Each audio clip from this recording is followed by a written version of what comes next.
प्यारे विद्यार्थियों, पिछले वीडियो व्याख्यान में इकाई के अंतर्गत आप लोगों ने पढ़ा था नर्वस सिस्टम क्या है, मुख्य रूप से उसके वर्गीकरण पर चर्चा की गई थी। आज हम लोग उसी क्रम को आगे बढ़ाते हुए तंत्रिका तंत्र तथा उसके कार्यों के बारे में अध्ययन करेंगे। जो भी डिवीजन उसके हैं, जो भी वर्गीकरण हैं, सब पर हम लोग बात करेंगे। तो पिछले व्याख्यान में आप लोगों ने देखा था कि तंत्रिका तंत्र यानी कि नर्वस सिस्टम के प्रमुख रूप से दो भाग यानी कि केंद्रीय तंत्रिका तंत्र तथा परिधीय तंत्रिका तंत्र बताए गए थे। वहीं जब केंद्रीय तंत्रिका तंत्र की बात करते हैं तो केंद्रीय तंत्रिका तंत्र के भी पुनः दो भाग होते हैं। एक को मस्तिष्क कहा जाता है और दूसरा मेरुरज्जु यानी कि रीढ़ की हड्डी। तो इस प्रकार ये केंद्रीय तंत्रिका तंत्र का डिवीजन था। उसी तरह से आगे परिधीय तंत्रिका तंत्र का भी डिवीजन किया गया था। तो सबसे पहले आप लोगों ने देखा था कि जो तंत्रिका तंत्र है एक जटिल संरचना है जो शारीरिक प्रक्रिया को नियमित रूप से नियंत्रित करती है। यानी कि जो तंत्रिका तंत्र है एक संयुक्त प्रक्रिया है जो हमारे व्यवहार को या हमारे शारीरिक क्रियाओं का संचालन करती है तथा व्यक्ति के चेतन अनुभूति के सभी पहलुओं के लिए जिम्मेदार होती है, जो क्या करती है, एक संगठित संपूर्णता के रूप में काम करती है। तो आप लोगों ने ये सारी चीज़ें पिछले वीडियो व्याख्यान में पढ़ा था। हमने ये भी बताया था कि आपको तंत्रिका तंत्र के अंतर्गत जो केंद्रीय तंत्रिका तंत्र है यानी कि सेंट्रल नर्वस सिस्टम जो है उसके अंतर्गत आने वाली ये दोनों चीज़ें आपको विस्तृत अध्ययन आगे करना है। तो वर्गीकरण में आप लोगों ने ये भी देखा था कि जो परिधीय तंत्रिका तंत्र है उसके भी दो भाग किए गए थे। एक को सोमैटिक नर्वस सिस्टम कहा गया था और एक को ऑटोनॉमिक नर्वस सिस्टम। सोमैटिक यानी कि ऐसे तंत्रिका तंत्र की बात की जाती है जो हमारी ऐच्छिक क्रियाओं के लिए जिम्मेदार होती हैं, जबकि स्वायत्त तंत्रिका तंत्र अनैच्छिक क्रियाओं के लिए।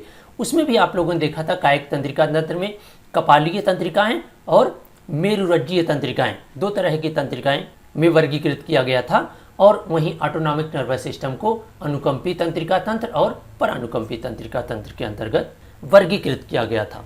अब हम लोग चूंकि केंद्रीय तंत्रिका तंत्र हमें आगे विस्तृत पढ़ना है, इसलिए हम परिधीय तंत्रिका तंत्र और इसके जो मुख्य कॉन्सेप्ट हैं या उसकी क्या क्रियाएं हैं उस पर हम बात करेंगे। तो सबसे पहले हम लोग देखते हैं कि केंद्रीय तंत्रिका तंत्र किसे कहते हैं। यानी कि केंद्रीय तंत्रिका तंत्र सभी तंत्रिका क्रियाओं का केंद्र बिंदु होता है। यह आने वाली समस्त संवेदी सूचनाओं को संगठित करता है। यानी कि जो भी सूचनाएं पूरे शरीर से आती हैं यहाँ पर उनको क्या करता है, संगठित करता है और एक संगठन के बाद निर्णय लेता है कि इन सूचनाओं के आधार पर किस तरह का व्यवहार करना है। सभी प्रकार की जो संज्ञानात्मक क्रियाएं हैं यानी कि जो भी कॉग्निटिव प्रोसेस हैं वह इसके द्वारा किया जाता है तथा मांसपेशी और ग्रंथियों को प्रेरक आदेश भेजा जाता है। यानी कि जो भी सूचनाएं आती हैं उनको संगठित करके उस पर निर्णय लेकर प्रेरक आदेश यानी कि क्या करना है मांसपेशियों और ग्रंथियों को आदेश करता है कौन, केंद्रीय तंत्रिका तंत्र। क्योंकि केंद्रीय तंत्रिका तंत्र के दो भाग हैं यानी कि इसमें समाविष्ट क्या है, मस्तिष्क और मेरुरज्जु, ठीक है, जो हम लोग आगे पढ़ने वाले हैं। वहीं हम जब परिधीय तंत्रिका तंत्र की बात करते हैं तो जो परिधीय तंत्रिका तंत्र है यह समस्त तंत्रिका कोशिकाएं तथा तंत्रिका तंत्र में पाए जाते हैं। यानी कि मस्तिष्क और मेरुरज्जु को छोड़ दें तो जितने भी तंत्रिकाओं के जाल बिछे हुए हैं वो सब परिधीय तंत्रिका तंत्र के आते हैं, जो केंद्रीय तंत्रिका तंत्र को पूरे शरीर से जोड़ते हैं। यानी कि शरीर के सभी अंगों से आने वाली सूचनाओं को मस्तिष्क या सुषुम्ना से जोड़ने का कार्य जो करता है वो कौन करता है, परिधीय तंत्रिका तंत्र करता है। परिधीय तंत्रिका तंत्र को दो भागों में बांटा गया है जो आप ऊपर देख चुके हैं। एक को सोमैटिक नर्वस सिस्टम कहा गया और एक को ऑटोनॉमिक नर्वस सिस्टम कहा गया, में विभाजित किया गया। तो जो परिधीय तंत्रिका तंत्र है उसके कार्य हैं वो केंद्रीय तंत्रिका तंत्र को सूचना संवेदी ग्राहकों जैसे हमारे जो रिसेप्टर्स हैं आँख, नाक, कान, त्वचा एवं जिह्वा, उनके द्वारा भेजना। यानी कि जो हमारे ज्ञानेंद्रियां रिसीव करती हैं उन सूचनाओं का क्या करना परिधीय तंत्रिका तंत्र का काम है कि केंद्रीय तंत्रिका तंत्र यानी मस्तिष्क को भेजना होता है। पुनः दूसरा क्या काम है, एक तो जो हमारे रिसेप्टर हैं उनसे जो सूचनाएं मिलती है उनको मस्तिष्क को भेजता है और जब मस्तिष्क जो सूचना देता है उनको कहाँ भेजता है, प्रभावक तक भेजता है। यानी कि जो मांसपेशियां हैं, जो ग्रंथियां हैं, वहां तक पहुंचाता है। तो इस तरह से परिधीय तंत्रिका तंत्र का कार्य सूचनाओं को रिसीव करना और पुनः सूचनाओं को प्रभावक तक ले जाना, जिससे व्यक्ति उचित व्यवहार कर सके।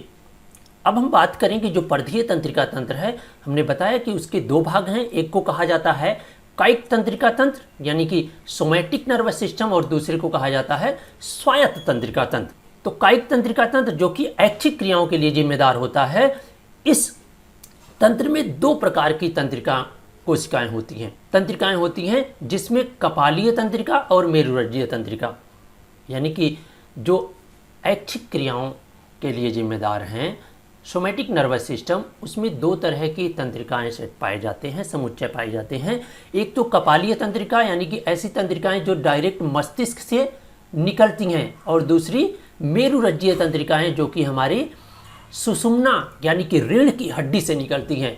जो कपालीय तंत्रिकाएं होती हैं वो 12 सेट में होती हैं, यानी कि 12 समुच्चय होती हैं, 12 समुच्चय होती हैं, जो मस्तिष्क के विभिन्न स्थानों से निकलती हैं, यानी कि जो हमारा ब्रेन है उसी के विभिन्न स्थानों से डायरेक्ट निकलती हैं। जैसे हमारी जो आँख की पुतली है उसका संचालन आप अपने मन से इधर उधर कर सकते हैं, ठीक है। तो ये क्या है, यह एक तरह से कपालीय तंत्रिका द्वारा संचालित होता है। तो ये क्या 3 प्रकार की होती हैं, जो सेंसरी, मोटर और एसोसिएट, यानी कि संवेदी सूचना जो कि सूचना ले आती हैं, और पेशीय सूचना जो सूचना पहुंचाती हैं वापस, और मिश्रित सूचना जो दोनों को एक साथ मिलाकर कार्य करती है। अब इसके लिए जो कपालीय तंत्रिका है उसका उदाहरण आपको देखने को मिलेगा। आँख के गोले का जो संचालन होता है वह कपालीय तंत्रिका तंत्र के नियंत्रण में होता है। वहीं अगर हम मेरुरज्ज की बात करें, यानी कि रीढ़ की हड्डी की जो तंत्रिकाएं हैं वह कुल 31 जोड़ों में होती हैं, यानी कि जो हमारी रीढ़ की हड्डी होती है उसमें से 31 जोड़े नर्व्स निकले होते हैं, जिसे मेरु तंत्रिका कहा जाता है, जो कि कायिक तंत्रिका तंत्र के अंतर्गत आता है। तो मेरु तंत्र से निकलते और उस तक पहुंचते हैं। प्रत्येक समुच्चय में संवेदी और पेशी तंत्रिकाएं होती हैं, यानी कि जो भी समुच्चय है उसमें सेंसरी भी होता है और मोटर भी होता है, यानी कि एक सूचना ले आता है और एक सूचना वापस प्रभावक तक ले जाता है।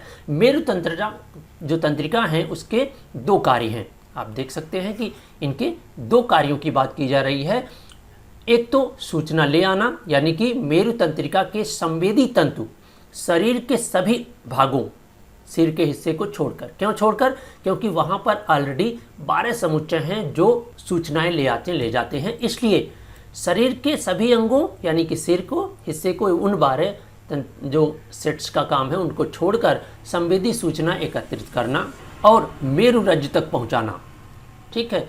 जो भी सूचनाएं हैं उसको रिसेप्टर से ले आकर मेरुरज्ज तक पहुँचाना, फिर मेरुरज्ज से वह सूचनाएं मस्तिष्क को भेजी जाती हैं। इसके अतिरिक्त जो मस्तिष्क से आने वाली पेशीय आवेग होते हैं, यानी कि जब मस्तिष्क जो आदेश देता है वह मेरु तंत्रिकाओं का काम है कि पेशीय तंत्र द्वारा कहाँ भेजती हैं, प्रभावक तक, यानी कि मांसपेशियों और ग्रंथियों तक पहुँचाती हैं। तो ये कायिक तंत्रिका तंत्र का काम है, सोमैटिक नर्वस सिस्टम का काम है, जो कि एक ऐच्छिक क्रियाओं के लिए जिम्मेदार होती हैं। वहीं जब हम बात करते हैं स्वायत्त तंत्रिका तंत्र की, यानी कि ऑटोनॉमिक नर्वस सिस्टम की, जो कि हमारे प्रत्यक्ष नियंत्रण में नहीं होता है, वह क्या करता है कि इन तंत्र यानी कि जो ऑटोनॉमिक नर्वस सिस्टम है इनकी क्रियाओं का संचालन होता है, जो सामान्यतः हमारे प्रत्यक्ष नियंत्रण में नहीं होती है।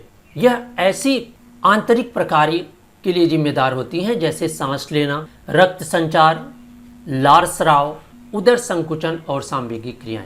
आप देखते हैं सांस लेना या रक्त का जो संचालन हो रहा है या लार स्राव, ये सारे हमारे प्रत्यक्ष नियंत्रण में नहीं होते हैं। स्वायत्त तंत्रिका तंत्र की यह जो क्रियाएं हैं वह मस्तिष्क के विभिन्न भागों के नियंत्रण से होती हैं। स्वायत्त तंत्रिका तंत्र के 2 खंड होती हैं, यानी कि इसके भी 2 डिवीजन हैं।